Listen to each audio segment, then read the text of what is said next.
আসসালামু আলাইকুম, সবাইকে শুভেচ্ছা জানাচ্ছি। মাসুম মাহবুব। আশা করি প্রত্যেকে ভালো আছেন। দেখতে এবং শুনতে পাচ্ছেন। ক্লিয়ার কিনা আমাকে একটু জানাবেন।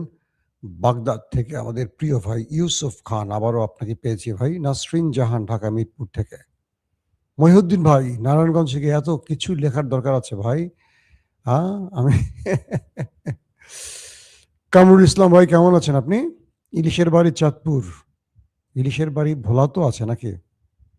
শেরপুর, কুয়েত থেকে ভাই মোমেন, ওমান থেকে আহার, নোয়াখালী। আন্নারা ভালো আছেননি ভাই?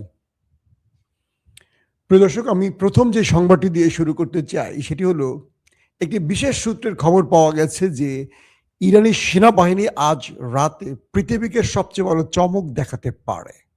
বলা হচ্ছে পৃথিবীর মানুষ শত শত বছর ধরে মনে রাখবে এমন কিছু ঘটাবে ইরান। এখন পর্যন্ত এই বিষয়টির কনফার্ম কিছু জানিনি কি হতে পারে, বাট একটি সূত্রের দাবি হলো যে ইরান এমন কিছু আজকে ঘটাতে যাচ্ছে। কারণ কি? আগামী মঙ্গলবার আমেরিকা, ইসরায়েল, ইরানে সবচেয়ে বড় হাই ভোল্টেজ ফাইনাল ম্যাচ খেলবে। তো আমি সবসময় আপনাদের বলি যে ইরান যখন বুঝতে পারে আক্রান্ত হবে, তখন তারা আগে একটা কিছু করে। তো এটা নিয়ে কিছু কথা আজকে লাইভে বলবো। কি করতে পারে ইরানের সম্ভাব্য পৃথিবীকে বিস্ময়কর একটা সারপ্রাইজ দেওয়ার মতো ইরান কি করতে যাচ্ছে, কিছু ইঙ্গিত মিলছে যেগুলো আমি আজকে লাইভে বলবো। দ্বিতীয় গুরুত্বপূর্ণ যে খবরটি সেটি হলো, পৃথিবীর নাম্বার ওয়ান ক্ষমতাধর ব্যক্তি মার্কিন যুক্তরাষ্ট্রের মানে একদম পরাশক্তি যাকে বলা হয়, সে আমেরিকার president mister Donald Trump situation রুমে বসে এক অসাধারণ ফিল্ম দেখলেন। আর সেই ফিল্মটি বানালো কে? পশ্চিম এশিয়ার দেশ ইরান। ইরানের মুভি কিন্তু বিখ্যাত মুভি, জানেন তো, অস্কার পায়। ওই দেশে দুঃখ, ওই দেশে শাকিব খান আর অনন্ত জলিল নেই, বুঝছেন নি আপনারা? তো এখন 3 নম্বর ব্রেকিং খবরটি আপনাদের নেই। চীন রাশিয়া কি বলছে আমেরিকাকে নিয়ে, জানেন? ওই বেটা ট্রাম্প, ধমক দেশ কেন?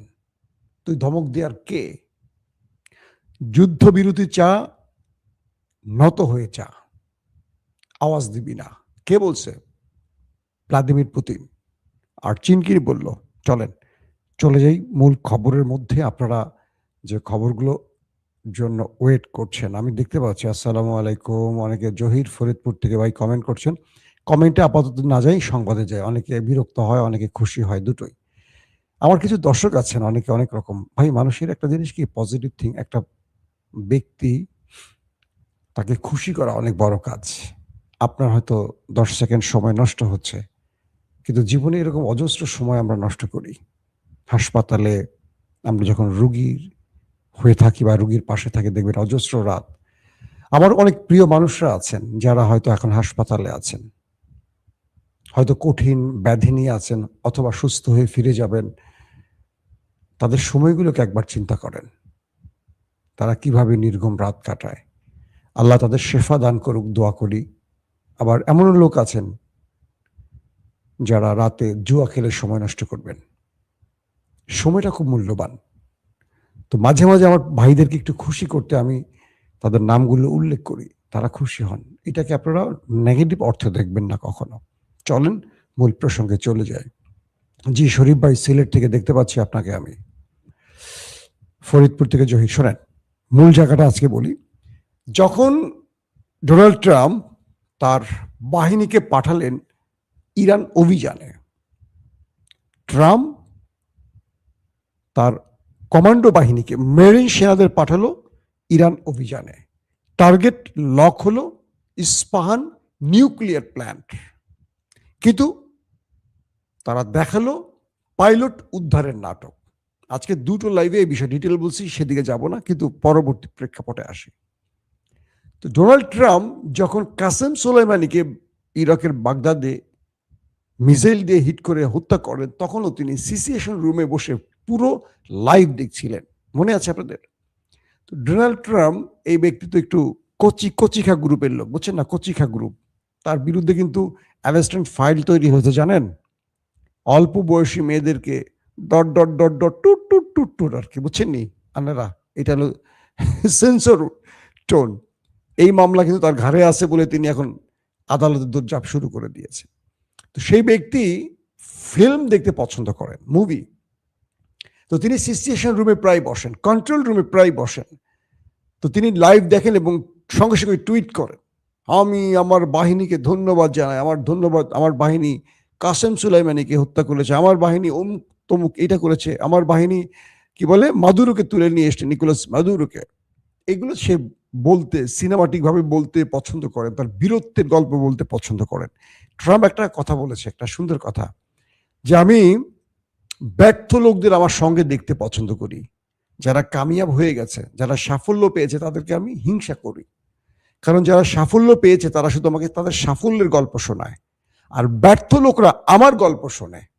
বুঝছেন নি? মানে গর্ধবদের সে খুব পছন্দ করে, কারণ গর্ধবদের গল্প শোনানো যায়। তো সেই ট্রাম্প 72 ঘন্টা আগে বসছিলেন সিসিশন রুমে। তার প্রায় 1 ডজনের বেশি, 1.5 ডজনের কাছাকাছি বা উপরে এয়ারক্রাফট ঢুকেছে ইরানে। উল্লেখ পাইলট উদ্ধার, কিন্তু পেছনে ইউরেনিয়াম লুট করা টার্গেট এবং প্রকল্প ধ্বংস, অর্থাৎ ইস্পাহানকে ধ্বংস করা।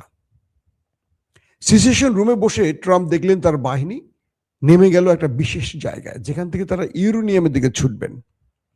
এরপরে C-130 ব্ল্যাক হককে টার্গেট করে যখন ইরান সিরিজ অ্যাটাক শুরু করলো, ট্রাম্প এই দৃশ্যগুলো লাইভ দেখছিলেন। প্রশ্ন করবেন কি করে লাইভ? প্রত্যেকটা সেনাবাহিনীর সদস্যর গায়ে বডি ক্যাম থাকে, জানেন তো আপনারা। সেখান থেকে তিনি সিচুয়েশন রুম থেকে পুরো দৃশ্য দেখছিলেন এবং তার চোখের সামনেই তিনি দেখছিলেন একজন একজন করে সেনা মাটিতে লুটিয়ে পড়ছে।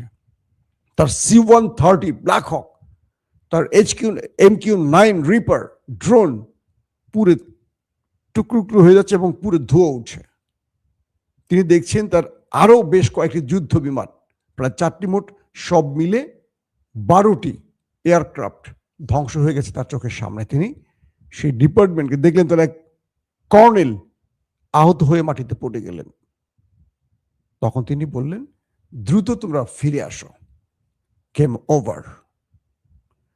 পুরো দৃশ্যটা থেকে তিনি কেন এই নির্দেশনাটি দিলেন, যে সূত্রগুলো বলছে যে ট্রাম্প যে উদ্দেশ্যে ইরানে এই বাহিনীটিকে পাঠিয়েছিলেন সেটি ছিল ইস্পাহান ধ্বংস করে ইউরেনিয়াম নিয়ে আসা। কিন্তু ট্রাম্প তার চোখের সামনে দেখলেন 2 বিলিয়ন মার্কিন ডলারের অস্ত্র ধ্বংস হয়ে গেছে। মাত্র একজন পাইলটের জন্য এত বিশাল ক্ষতি হওয়ার কথা না, এতগুলো মার্কিন কমান্ডোর প্রাণ গেল ইরানের অ্যাটাকে, তিনি কল্পনা করেননি। ট্রাম্প এখানে দুটো গেম করতে গেছেন। এক, ইরানের ভেতরে কমান্ডো স্টাইলে অপারেশন করলে প্রতিক্রিয়া কি হতে পারে, নাম্বার 1। নাম্বার 2, ইরান তার এই ধরেন মার্কিনীদের 500, 1000, 1200 এইরকম কমান্ডোকে যদি মোকাবেলা করতে না পারে, তাহলে আমেরিকা খার্ক আইল্যান্ডে আরো বড় অপারেশনে কমান্ডো বাহিনী পাঠাবে। কিন্তু ইরান এই প্রতিক্রিয়া দেখানোর পর ট্রাম্প লাইভ সেই দৃশ্যগুলো দেখে বুঝতে পারলেন ইরানের ভেতরে অ্যাটাক করে বেরিয়ে আসা খুব টাফ হবে। দুটো কারণে। এক, ইরানকে স্যাটেলাইট তথ্যগুলো, রিয়েল টাইম স্যাটেলাইট যে তথ্যগুলো, এগুলো প্রতিনিয়ত রাশিয়া এবং চীন পৌঁছে দিচ্ছে। কখন মার্কিনীদের বিমান উঠছে ইরান জানে, ইরানকে বলে দেওয়া হয়। ইরান তখন থেকে তাদের প্রত্যেকটা টার্গেটকে লক্ষ্য করে মিসাইলকে লক করে, তাদেরকে অ্যাটাকের পরিকল্পনাকে সিলেক্ট করে। তো বলা হচ্ছে মিস্টার ট্রাম্প সিচুয়েশন রুমে বসে তার পুরো পরাজয়টি তিনি দেখেছেন, ইরানের হাতে তার বাহিনীর পরাজয়, মার খাওয়া দেখেছেন। তিনি মুখে বলছেন না, কিন্তু প্রচুর সেনা চলে গেছে, তাদের দেহ খুঁজে পাওয়া যাবে না। কারণ যে বিমানগুলোতে হিট করা হয়েছে, 12টি এয়ারক্রাফট, আকাশযানকে ধ্বংস করা হয়েছে, তার মধ্যে তারা ছিলেন, পুরে ছাই হয়ে গেছে। এটা হয়েছে মার্কিন ইতিহাসের সবচেয়ে বৃহত্তম লজ্জাজনক পরাজয়, যেটা আজকে সিআইএ এর প্রধান এবং কয়েকজন সিআইএ অফিসার, সাবেক গোয়েন্দা বাহিনীর এই টপ লিডাররা বলছেন আমেরিকাকে ট্রাম্প বেজ্জতি করে ছেড়ে দিয়েছে, ইরানের কাছে না, বিশ্বের কাছে। আসেন 2 নম্বর খবর। ভ্লাদিমির পুতিন ডোনাল্ড ট্রাম্পকে উদ্দেশ্য করে বলছে, হেই ট্রাম্প, তুমি কথায় কথায় ধমক দেওয়ার কে? তুমি ধমক দাও কাকে? যে ইরানের কাছে মার খায় সে ধমক দেয় কি করে? তুমি যুদ্ধবিরতি চাও, মাথা ঠান্ডা করে আলোচনায় আসো। তুমি আলটিমেটাম দেওয়ার কে? 24 ঘন্টা, 72 ঘন্টার আলটিমেটাম দেওয়ার তুমি কে? কে বলছে? ভ্লাদিমির পুতিন, ডোনাল্ড ট্রাম্পকে। বুঝছেন নিয়ান্নেরা?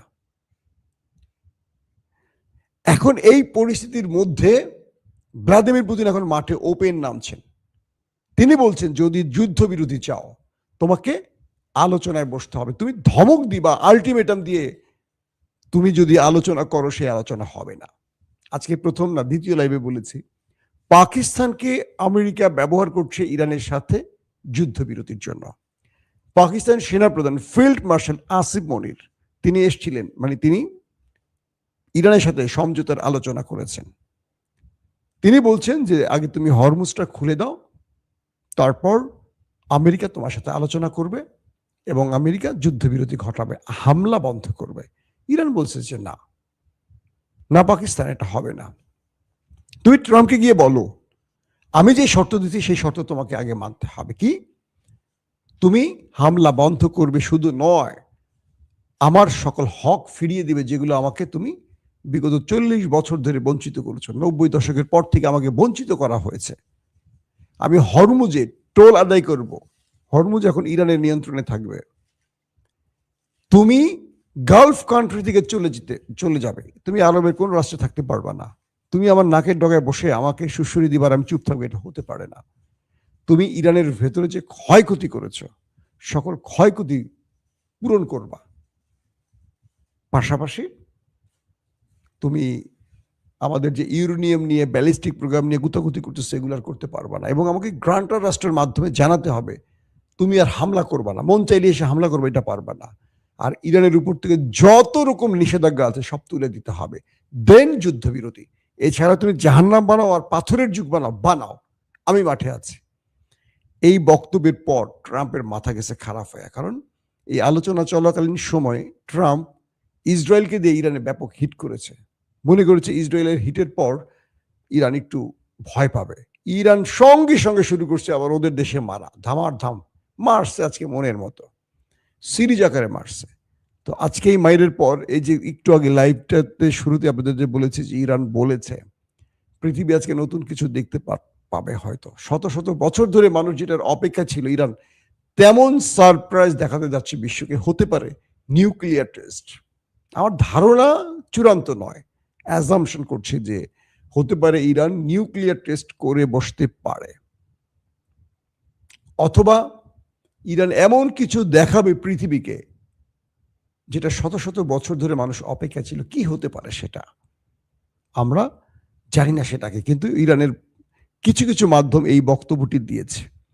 ইরান বলছে আমরা যদি আমেরিকার শর্ত মেনে নেই, আমেরিকা এখন যেহেতু তারা আমাদের হাতে ধোলাই খেয়ে দুর্বল হয়ে গেছে, তারা কিছু সময়ের জন্য রেস্ট নেবে, নতুন করে আরো অস্ত্র যোগ করবে, নতুন করে আরো ফাঁদ তৈরি করবে, নিজেরাই ফলস ফ্ল্যাগ অপারেশন করে বলবে ইরান যুদ্ধবিরতি লঙ্ঘন করেছে, এই নামে আন্তর্জাতিকভাবে আরো কিছু বন্ধুদের নিয়ে ইরানের বিরুদ্ধে লেগে যাবে।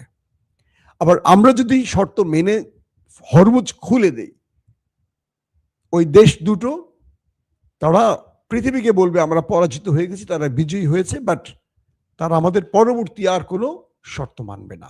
এরা বিশ্বাসঘাতক এবং এরা প্রতারক। সো সকল শর্ত আগে মানো, তারপর হরমুজ বিষয় সিদ্ধান্ত আসবে। বুঝতে পারছেন? ইরান একদম পাকিস্তানকে দিয়ে ডোনাল্ড ট্রাম্পকে ডাইরেক্ট বলছে তোমার যা খুশি করো, আমাকে হুমকি দেওয়া লাগবে না, বাট এইটুকু মনে রাখো তুমি যা করবা সেম কাজটি আমিও করব। তুমি আমাকে একটা মারলে আমি তোমাকে একটা মারবো, তোমাকে দুইটা মারবো, কিন্তু আমি মারবো তোমাকে, আমি হাত গুটায় রাখবো না। তো এই পরিস্থিতিতে আমেরিকা কোনোভাবেই কুল পাচ্ছে না। 48 ঘন্টার জন্য যুদ্ধবিরতি ভিক্ষা চেয়েছে ইরানের কাছে, ড্রাম চাচ্ছে, বুঝিনি, কিন্তু সে মানে ইরান রাজি হয় নাই। এরপর 45 দিনের চেয়েছে, ইরান ডাইরেক্ট পাকিস্তানকে বলছে না এটা হবে না, আমার শর্ত মেনে আসো, আমাকে কোনো ফাঁকি দিয়ে প্রতারণা করবো, প্রতারকদের সাথে বারবার আমি এটা করবো না। তুর্কি সিরিজ যারা দেখছেন দেখবেন ওরা কিভাবে বাইজেন্টাইন যারা আছে কিভাবে প্রতারণা করে। তো এরকম প্রতারণা ইরান আর সহ্য করবে না। চীন রাশিয়া ইরানের পাশে শক্তভাবে দাঁড়িয়েছে। চীন বলছে, ঠিক আছে, তুমি যুদ্ধবিরতি চাও, আমি ইরানের সাথে যুদ্ধবিরতি ঘটাবার জন্য দুতিয়ালি করবো, মধ্যস্থতা করব। তুমি আমাকে কনফার্ম করো ইরান যে শর্তগুলো দিছে তুমি মানবা। তুমি আজকে যুদ্ধবিরতি করবা, মাইর খেছো, ঠ্যাং ভাঙছে, এখন ঠ্যাঙের চিকিৎসা করে এসে আবার মাইর শুরু করবা। তুমি তো সেই জাতি। ইরান তো তোমাকে আস্থায় নিচ্ছে না, ইরান তোমাকে বিশ্বাস করছে না। ইরান বলছে তুমি বিশ্বাসে কাজ করছো, 2 দফা অ্যাটাক করছো, তুমি 2 দফা ইরানের সাথে তোমার আলোচনার মধ্যে অ্যাটাক করছো। আলোচনার মধ্যে অ্যাটাক করে তুমি এখন যুদ্ধবিরতি চাও, ইরান তোমাকে দিবে না। তো ইন্টারন্যাশনাল গ্রান্টের রাস্তায় তুমি টানো যাদেরকে ইরান বিশ্বাস করে। তোমাকে করে না, তোমার ওই ওস্তাদকে করে না, নেতানিয়াহুকে। আর আরবকে তো করেই না, আরব তো মহা বিশ্বাসঘাতক। এদের কথা কি বলবো। এখন ইরানের প্রশ্ন, ইরান বিশ্বাস করবে কাকে? হয় পাকিস্তানকে, না তো তুরস্ককে। আর যদি পাকিস্তান তুরস্ক থাকে, এটা তো আমেরিকার উপরে মোস্তানি করতে পারবে না। পারবে কে? চীন রাশিয়া, এরা পরাশক্তি। পাকিস্তানকে একটা চটকানা দিলে পাকিস্তান উঠে পুরো দৌড় দিবে আসিফ মনির আমেরিকার থাপ্পড় খেয়ে। পাকিস্তানের বাংলাদেশের বিশ্বের দরবারে কোনো অবস্থান আছে? এরা আমেরিকার যদি ধরেন কথার কথা একটা আন্ডার সেক্রেটারি বাংলাদেশের প্রাইম মিনিস্টারকে বলে, দেখবেন চেয়ার থেকে নিচে ঠাপাস করে পড়ে গেছে। এদের বেল আছে, নিজের দেশ লজ্জার কথা না, এটা তো আমাদের দুর্বলতার কথা যে আমরা এখানে নিজেকে আটকে রাখছি। ওদের ইচ্ছার উপর আমরা চলি, আমরা মানুষের ভোটে চলি না। তো সেই পরিস্থিতিতে ইরান কি চমক দেখাতে পারে এই বিষয়টি এখন চূড়ান্ত নয়।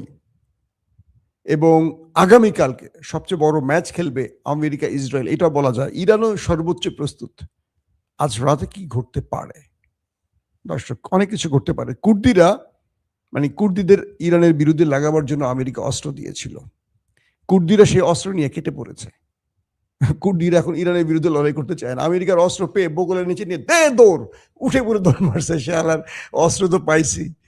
এইবার ট্রাম্প বসে মাইন কাছি, ভাই হায় হায় রে, অস্ত্র গেল, কুর্দিও গেল, ইরানের বিরুদ্ধে কেউ লাগতে চায় না। ঘটনা কি বুঝতে পারছেন?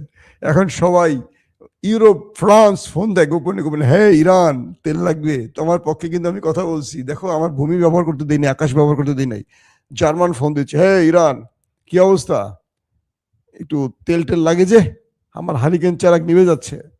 স্পেন কয়, আমি কিন্তু তোমার পক্ষেই আছি। ইরান স্পেনের জাহাজ যেতে দিছে, তুমি আমার পাশে একদম ঠিক জায়গায় আছো, তুমি আমার প্রকৃত বন্ধু। এখন ইউরোপ ইরানকে ফোন দেয়, চুপি চুপি যোগাযোগ করে। আর একটা মজার কাহিনী ঘটছে, ইরানের যারা রাষ্ট্রদূত, পৃথিবীর প্রতিটা দেশে ইরানের এম্বাসি আছে না, ওইখান থেকে এরা একটা খেলা শুরু করছে। এরা আসলে মিডিয়ায় ওস্তাদ। ইরান কি করছে শোনেন। এরা কি করছে, ট্রাম্পের বিরুদ্ধে, আমেরিকার বিরুদ্ধে এমন এমন ট্রল করতেছে পুরো দেশে বসে। ধরেন বাংলাদেশে ইরানের যিনি অ্যাম্বাসেডর বা তাদের সেক্রেটারি যারা গুরুত্বপূর্ণ পর্যায়ে আছে, তারা যখন কিছু লেখে সোশ্যাল মিডিয়া, পুরো বাংলাদেশের গণমাধ্যমে আসে, স্বাভাবিক, বা আমাদের সোশ্যাল মিডিয়া আমরা ভাইরাল করে দিই। ইরানের এই অ্যাম্বাসেডর বা তাদের যে দূতাবাসের কর্মকর্তারা আছেন, তারা এমন এমন ট্রাম্পকে ব্যঙ্গ করে ট্রল করছে, আমেরিকাকে ব্যঙ্গ করে ট্রল করছে, যেগুলো পুরো পৃথিবীতে এখন হ্যাভি ভাইরাল ইস্যু। ট্রাম্পকে মোটামুটি দেখবেন এআই দিয়া ট্রাম্প আর নেতানিয়াহুর টাইটানিকের ভিডিও বানাইছে। হ্যাঁ, ট্রাম্প হইলো কেট না, নায়কটা হয় কি ট্রাম্প আর নায়িকাটা হয় নেতানিয়াহুর। এদিকে সেই মিউজিকের মানে ভিডিও টিডিও বানাইছে। আবার দেখা যায় খামিনি তেল নিয়ে বসে রয়েছে, সবাই গিয়ে তেল নেয়, খামিনি তেল দেয়। ট্রাম্প চিন্তা করছে, সারা তেলের ড্রাম না, আমি পুরো তেলের খনি নেবো। সে নিয়ে দিছে দৌড়, এরপরে খামিনি দিছে সুইচ টিপ, ট্রাম্প ওইটা নিয়ে মিজাইলের মতো আকাশে চলে গেছে ওইটা। মানে ট্রাম্প একেবারে খমিনির টিপ খাই উপরে চলে গেছে। এই যে ব্যঙ্গ জিনিসগুলি এখন দুর্দান্তভাবে ইরান পৃথিবীতে ছড়াচ্ছে। মিস্টার ট্রাম্প এখন মন খারাপ করে সিচুয়েশন রুমে বিষয় করে বসে আছে। হাই ইরান, এটা কি হলো? আল্লাহ হাফেজ।